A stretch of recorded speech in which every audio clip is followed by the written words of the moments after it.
What's going on, YouTubers? It's the Natural Born Thriller, and welcome everyone to WWE NXT Review, the show from June 19th, 2019.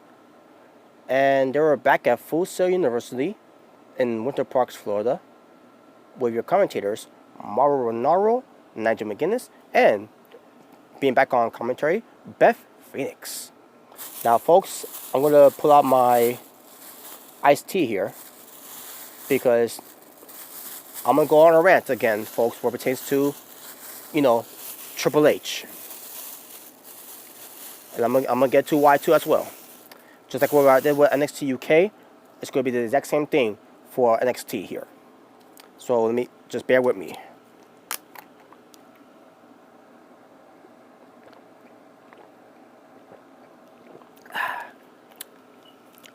I'm going to do some burying on this show here, folks. You'll be surprised at what I'm about to say here. So, the opening show. Let me first get. Here we go. The opening show is the moment I've been waiting for. What's going on, bro? And the opening show, I left there. And the opening show, obviously, I knew this was coming. Is Undisputed Era, what pertains to Kyle O'Reilly, Bobby Fish, Roderick Strong, and the new NXT champion, Adam Cole, baby. So, he basically came out there and said, he told us that, they're going to be dripping in gold. And I see myself, but it's just you that's dripping gold so far. And he says, but NXT will be, the Undisputed Era will be dripping on more gold, which pertains to Roderick Strong, Kyle O'Reilly, and Bobby Fish. And I said, okay, that's more like it now. And the crowds were into it. And then all of a sudden they show a video package, the NXT intro. They should change it into the Undisputed Era's intro instead. And basically they show Undisputed Era, with them doing it on the intro of NXT, with the new NXT intro, which I thought was pretty clever the way they did it. And Kyle O'Reilly he didn't want to brag about it, but he took credit of that one. And then the crowd's chanting, thank you, Kyle. So I'm like, all right, this is good. I'm liking this. I was liking the opening of the show. Adam Cole says that nobody is not going to touch them. Not even in the locker room, not the general manager William Regal, and I love this too. Not even Triple H can't touch them. And I'm like, fuck you, Triple H. Exactly, right? It was nice that he took a shot at Triple H too, but it was obviously in the script though. But still, it was nice to hear that. All right, and this is where it takes a nosedive. Because all of a sudden, the Velveteen Dream comes out. And as I slowly get to this cap here, you know where I'm going with this.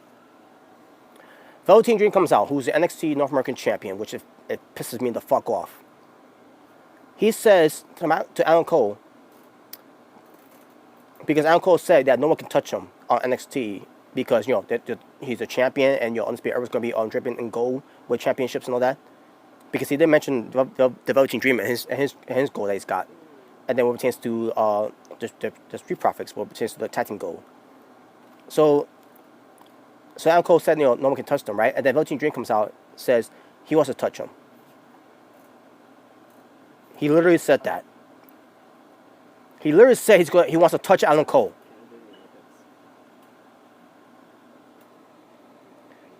And and his cuts were eating it up. This is why I don't like the fucking character. And then he starts saying, dream on, whatever. I didn't care anymore for that one. And then Matt Riddle comes out. And then it kind of made me feel bad a little bit. At the same time, like, okay, what is this now? Matt Riddle comes out and reminds Roger Strong he beat him. And he also beat Adam Cole.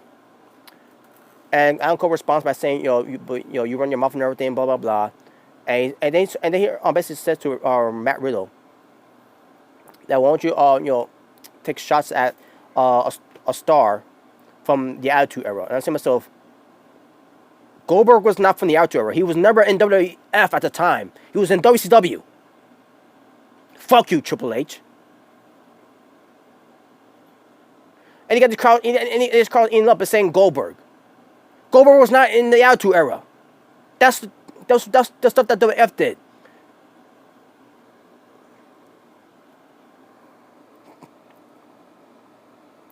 And the entire Breeze comes out. And at this point now, this became a freaking Raw segment at this point. Yes, the opening of the show started off good, but then also it fucking killed it for me. Because I feel like after the segment, I feel like I was watching Monday Night Raw. Yeah, I'm sticking with this cap now. Because Tyler Breeze comes out and talks about, doesn't care about who's undisputed and whatever.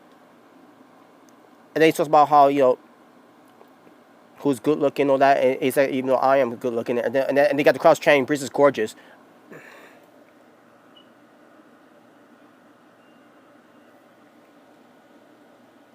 So, basically, Tyler Breeze, the point of this whole segment, Tyler Breeze was in Ringmaker's office as he's seeing all this going down.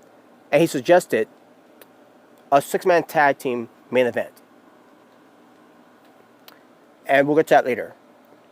Yeah, this opening segment fucking sucked. It started good at first, but then all of a sudden it started sucking now. Next we get to a NXT Women's Championship video package. Where it pertains to Shayna Baszler versus Io Shirai, where they're going to promote their steel cage match. And it's going to be next week. They're going to face each other for the title. And the video package was good. I thought it was pretty good. I watched the entire thing.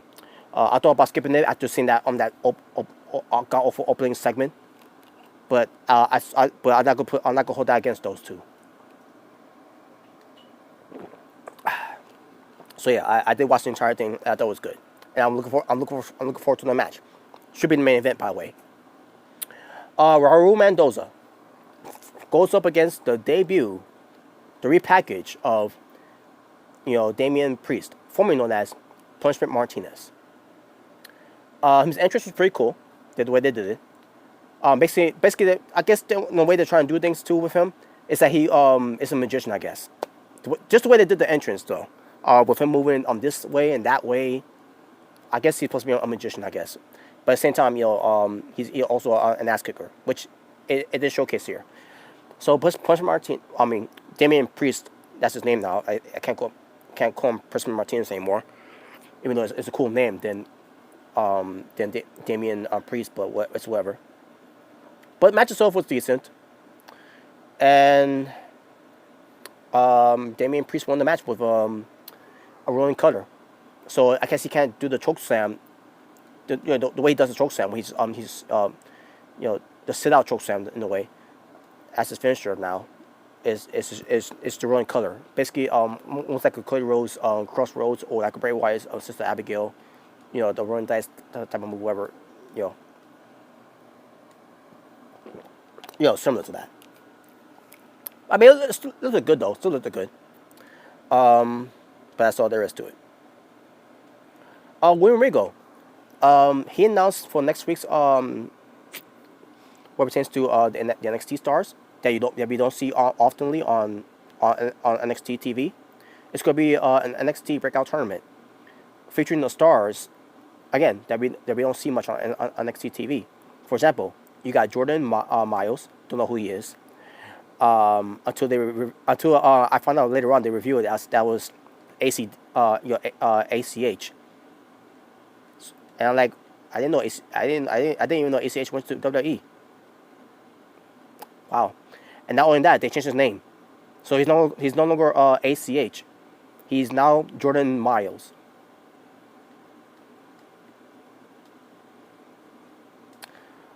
And then it gets worse. Then you got someone named Boa from Japan. I'm assuming he's from Japan, or maybe China. Who knows? They didn't really explain it, but I guess they'll explain more once his match comes up. I don't know if it's gonna be next week, but we'll see. But then we get to Cameron Grimes, which is he's formerly known as Trevor Lee. I knew Trevor Lee was coming to WWE, but at the same time, they changed his name too. So Cameron Grimes is his name now.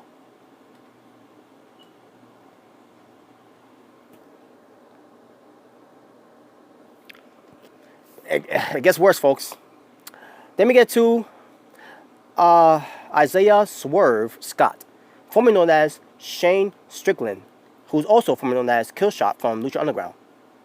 So he can't be called Shane Strickland no more. Now he's just called Isaiah Swerve Scott. Where'd they come up with these names? Oh, but it gets worse here, folks. Dexter Loomis, who is formerly known as Sam Shaw. You know, Samuel Shaw from Impact Wrestling. You know, the crazy kid, you know that, when he's supposed to be American Psycho. You know, Christian Bale's American Psycho. Now he's called Dexter Loomis.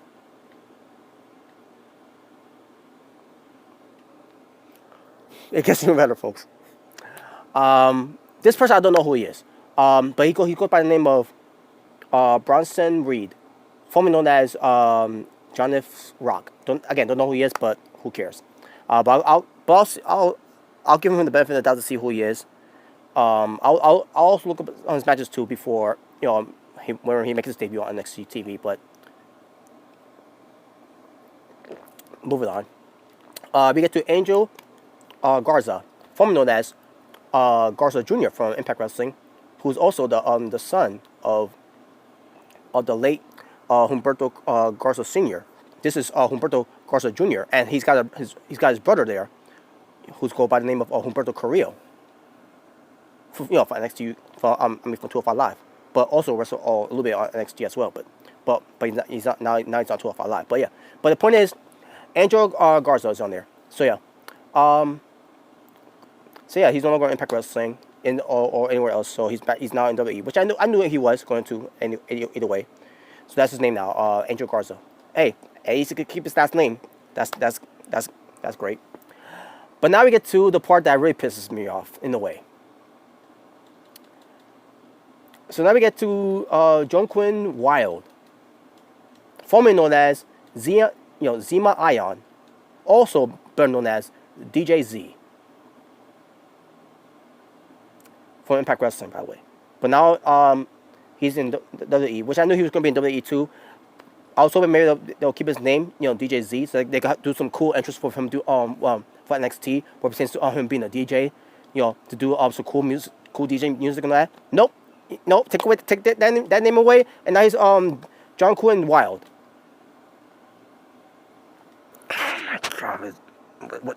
What's with these names? Where did they get these names? So yeah, there you go. Those are the 8 wrestlers from NXT now. They lost their balls. They lost their names, except for Angel Garza. In a way, he's still got his last name though. So, but let's see what he does too. Maybe he'll. I don't know.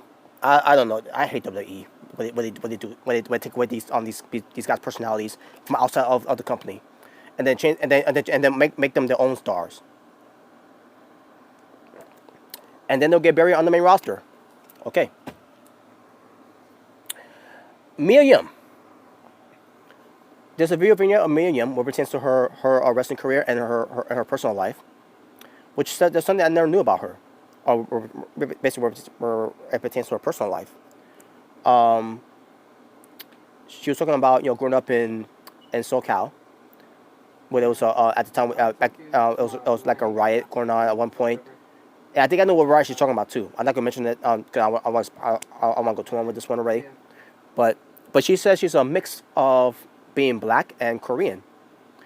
And that's why she's dressed up like that. And she says she's not being accepted by others during that time in her life. She said thanks to that experience, she learned how to be on her own and be a leader. She said after 10 years in the indies, indie wrestling, she felt, and by the way, they show some clips of her wrestling in a couple of indie shows that she's been in, which she won championships and all that and everything. Which is why it pisses me off where they have commentators saying, "Oh, Mia Yim has beaten Bianca Belair on NXT, that that's the biggest win." Or anything. Like what? You told me her being Bianca Belair? No, nothing against Bianca Belair. I love her, but You're basically saying Mia Yim's biggest win is over Bianca Belair because it's in WWE, but in the Indies it don't fucking matter. Oh, but I bet if Bianca Belair was in the Indies, and she Mia Yim beat her at the time, it probably would have meant something, right? Which probably Bianca Belair was never wrestling in the Indies. She was never part of the Indies. She was she was not interested until I guess what back in 2017. That's when she started getting into to wrestling. But in WWE obviously, homegrown talent by the way, which I'm worried about Bianca Belair going to the main roster pretty soon. But anyways, um, back to this. So yeah, she said she worked in the Indies and all that, and then she was ready to take it to the NXT, which they showed on the video package there. I gotta bring this up because it's very important for me to bring this up. Where it involves Triple H, where they show Triple H backstage, smiling because the fans was saying at the time were chanting, sign Mia, sign Mia into a contract, right? So what does Triple H do? Because he wants to be liked, he decided to listen to the fans, not because because of what the fans want, but because he wants to be liked. That's one of Triple H's models. If I do this and that for the fans, they'll like me. Fuck you, Triple H.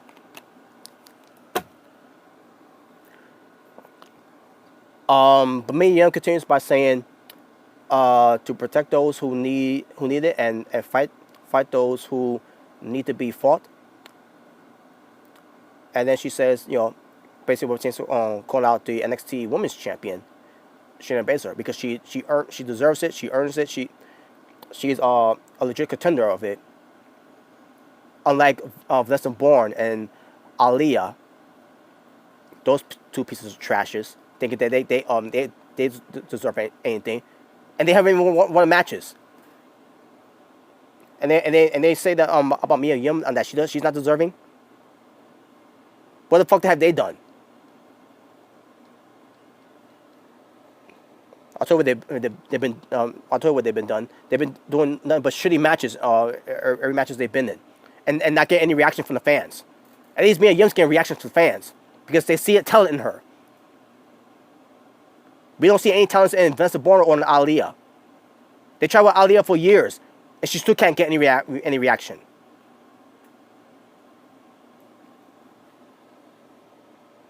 But whatever. But yeah, that was the promo, the video vignette of Mia Yim. It was interesting. It's an interesting. Excuse me, an interesting story. And also, I gotta point this out too. In the beginning of this video, they show her wearing an NWA T-shirt. Niggas with attitude. Which Eazy-E, Ice Cube, Dr. Dre, and I can't remember the other guys, but the point is NWA. Fuck the police? No, fuck Triple H. That should be the a remaking of the song. All right, but speaking of someone who's also trash on NXT with James Women's Division, next we get to Tanaya Conti. Tanaya Conti versus someone who's not trash and Xia Li. Xia Li, she's pretty good, but the problem is she's wrestling against another trash in NXT UK on NXT for the Women's Division, and that's Tanaya Conti, and it was showcased here too. Tanaya Conti couldn't keep up with Xia Li in the match, which I knew it was going to happen there too. And I said to myself, why of all people that Xia Li has to wrestle, it's got to be against Tanaya Conti, who's not even that good in the ring. So obviously Xia Li carried the match and she won. Thank God she did.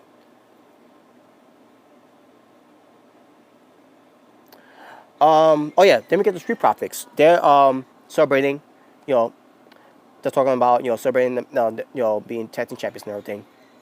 And they were told that they're going to face the Forgotten Sons next week on Impact, on NXT. I'm assuming it's good for the title. Nah, it's just a regular match. So yeah, but until that time they're going to continue partying. Excuse me, with the fans. Which by the way, the fans were plants. By the way, they're all plants. Not maybe a few of them are, but not all of them are plants. But and, yeah, and they had their Red Soul Cup. You know, that's what the Street Profits are. They're all about, you know, red Soul Cups and drinking you know, alcohol, whatever they're in there. I'm surprised EC3 wasn't involved in that crowd, because, you know, WWE main roster, they got him on drinking a red Soul Cup. That's gonna be a thing now, I guess. I don't know. Last I heard, he was doing something with New Day. I don't know. I don't watch. I don't care. But I heard about it though. Yeah, so much for EC3's career in WWE, right? Alright, so next week they announced Still can't hear you, kid. John Quinn Wild, formerly known as DJ Z. I still can't believe they've given that name. What was wrong with DJ Z? You could have done something with that, but whatever. But John Quinn Wild versus Angel Garza. That's gonna be next week for the first round of the tournament. So are you curious? maybe a time. Matt Riddle, Velveteen Dream, who I hate so dearly, and Tyler Breeze versus Adam Cole, Baby, Bobby Fish, and Roderick Strong with Kyle O'Reilly at ringside. So the match happens. Good match. Good match. That was a pretty good match. The only thing I hate about the match though was Velveteen Dream, as usual. But he did some good stuff in there too. Besides the whole you know, the way I didn't want to talk about that. But basically the point of this match was that, you know, to see if Matt Riddle, Velveteen Dream, and Tyler Breeze was gonna work as a unit. And it kind of worked a little bit, but in the end, Tyler Breeze and Velveteen Dream was having issues, and that cost them. And I don't remember who lost. Oh yeah, it was Roderick Strong giving the end of Heartache to Velveteen Dream, and I said, "It's so good." Hopefully that move they give it a Heartache.